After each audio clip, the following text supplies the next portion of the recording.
One analyst, Chris Broussard, who is a voter for these awards. Chris, putting you on the spot, who do you think deserves to be MVP? I voted for Giannis. This was one of the, I've been voting, I don't know, 20 years or so. And this was one of the closest I can remember. No question about it. So if Harden wins, I'm not going to, erupt and complain and all that. But I think it should be Giannis. And here's why. Remember, this is a regular season award. The votes are due like April 14th or something like that. So forget everything that happened in the postseason. And to be honest, both of these guys had their low points in the postseason. So if we voted based on postseason, it would obviously be Kawhi. So I'm going regular season.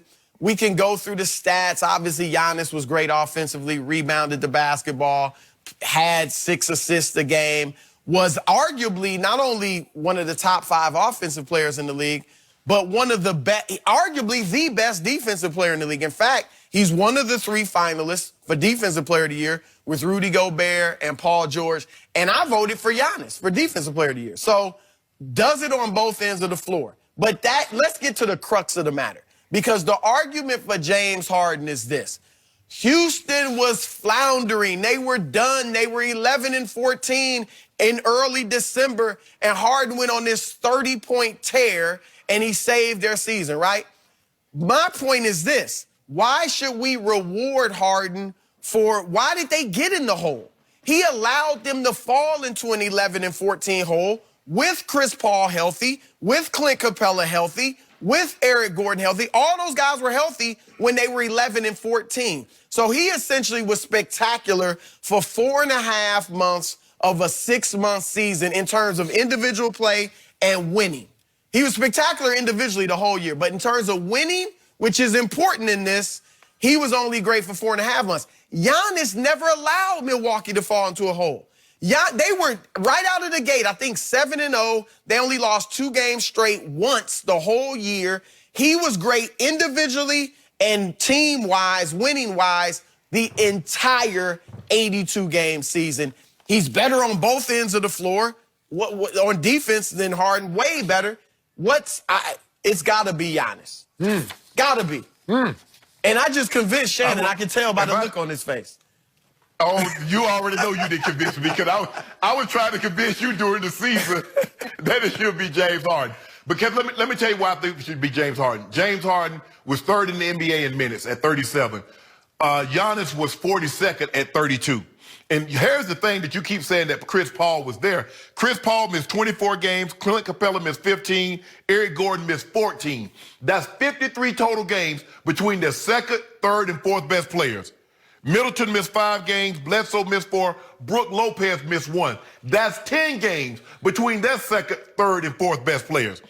Chris Paul, you said in December. Chris Paul missed 17 games in December and January. James Harden averaged 43 points, 8 assists in 39 minutes. That's what he did, Chris. But Chris Broussard. was healthy. He went down after when the winning streak began. When they were 11-14, all those 3 players you mentioned were healthy. Why did Harden let them fall that low? Hold on. And what we know now is that there was something going on. There was something brewing behind the scenes that we didn't know, Chris Broussard, that was causing this. So is it an accident that these numbers went to historic levels once Chris Paul was removed from the equation? I think not. That's another reason. We've never seen an offense. Because Harden, he didn't alienate teammates. He didn't alienate teammates. Everybody was all love up in Milwaukee.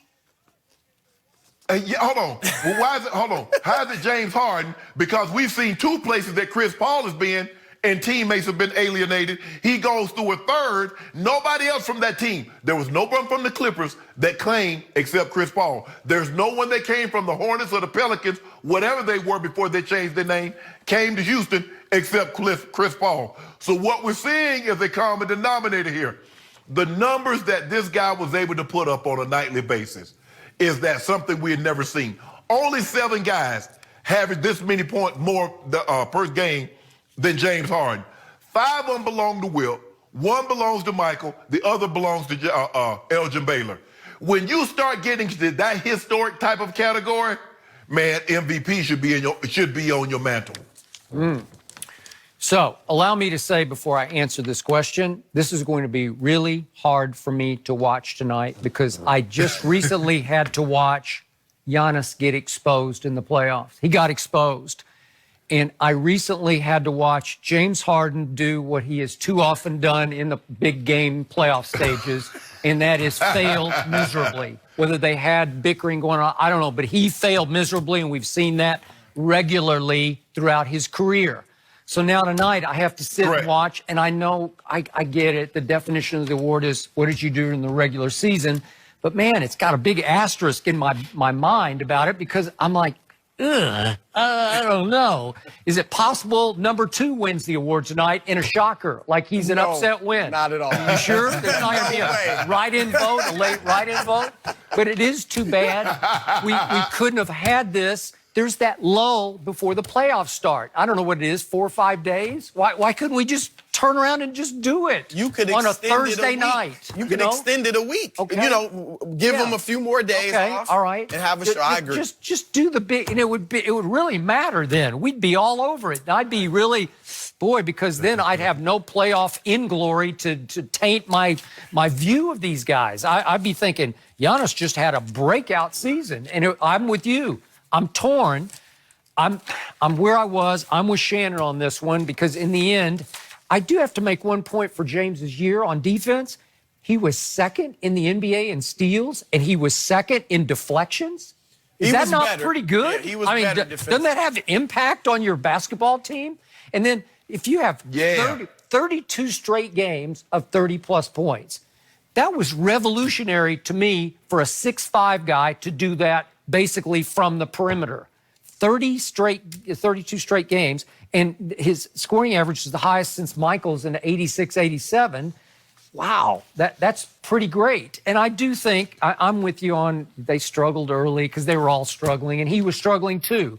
But once he locked in, it felt revolutionary to me from that point forward, where I know Steph had a breakthrough season where he did it from the three-point line, but once James developed this floater where he could make you pay, where he could just go up underneath you and make the floater. I've just never seen anything like that. He became unstoppable as a solo act. And you just don't see 6'5" guys who are unstoppable as a solo act, right? Look, he was fantastic. Wow. I mean, you mentioned it. And the way he did it, I love the way he did it. A lot of people said it was boring, but because it was incredible for one guy to dribble that much, everybody knows what he's going to do, and you can't stop it. You can't stop it. I mean, it was incredible. However, and I don't know if it's just Chris or I don't know if there are other players, but that style of play, particularly in the playoffs, but we're talking about the regular season, does that alienate guys? Because one guy is doing so much. It certainly alienated Chris Paul. Yeah. Now, I don't know about the other guys or not. You know why? Because he ran away with usage rate. I mean, he dominated 41%. And number 2 was Russell Westbrook with 33%. That's unbelievable. And that, I think you have to take that into consideration when you look. I don't want to take anything away from what he did individually. But that does come into play when you talk about him averaging 36 points a game. That and the three-point line. Like, Michael Jordan's 37 points was, to me, far more impressive because the three-point line was irrelevant at that point. It was irrelevant. And he didn't have a usage rate like Harden. Did it have, let me ask you a question. Hold on. So I'm trying, if I'm not mistaken, they brought the three-point line in what, 79? But hardly anybody was shooting it, not just Michael. No, Larry Bird is one of the greatest shooters ever, and he wasn't shooting it. Whoa. So why do you get so because they weren't using it, you're gonna punish James Harden because he became proficient at it? It was in effect. I'm just saying your Your scoring average is going to be higher. Yep. You know, we heard Dennis Rodman say recently Michael Jordan would average 50 nowadays. Now I don't think that. I think Jordan would average 40. No. I think he'd average 40. Does it bother you that Giannis, speaking of the three-point line, shot 26% from the three-point line? Does that bother you? Well, and you mentioned it, and you were right on the money. He got exposed in the playoffs. Again, I said it before. At that time, it reminded me of LeBron against San Antonio. And they're at similar, LeBron was a little younger, but similar stages of their careers. Okay. And I think Giannis, it was good for him to learn that. And as with his work ethic, how much he wants to win, I'm sure he's working at it. But no, it doesn't. Overall, it doesn't really bother me from this season because it didn't hurt him in the regular season. No. Hurt him in the playoffs, though. James Harden had 2 60-point games, 9 50-point games, and 2 50-point triple-doubles. Chris, what you want the man to do? Well, if Giannis does win this MVP award, he will be the second European, along with Dirk Nowitzki, to claim the title. Gentlemen, And that was the year. great It was stuff really, this remember, morning. Oh, they got beat in the It's a first good round. one, yeah. That's Chris, true. we really appreciate you being here. Thanks so much. Still to come this morning, has Zion passed Drew Brees as King of New Orleans? That's up next.